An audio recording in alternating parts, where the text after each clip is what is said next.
అందరికీ నమస్కారం. ద్రోణాచార్యుడి యొక్క కుమారుడే అశ్వత్థామ.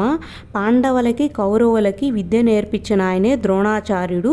ద్రోణాచార్యుడు వారితో పాటు తమ కుమారుడికి కూడా విద్యను నేర్పిస్తాడు. అయితే దుర్యోధనుడితో స్నేహం చేస్తాడు అశ్వత్థామ. అందువల్ల యుద్ధంలో కౌరవుల పక్షాన వహిస్తాడు అశ్వత్థాముడు. తర్వాత యుద్ధంలో అభిమన్యుడు చనిపోతాడు.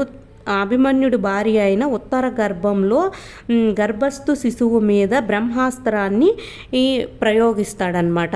అంటే ఈ బ్రహ్మాస్త్రం అంటే అది ఇంకా తిరుగులేనిదన్నమాట. ఈ విధంగా ప్రయోగించడం అనేది కృష్ణుడు చెప్తాడు, నువ్వు చాలా అపరాధం చేశావు, చాలా ఘోరమైన పాపం చేశావు అని చెప్పి శపించవలసి వస్తుంది. నీవు ఈ భూమి మీద ఎప్పుడు జీవించే ఉంటావు, మరణం కోసం పరితపిస్తుంటావు, నీకు మరణం సంభవించదు అని శపిస్తాడు.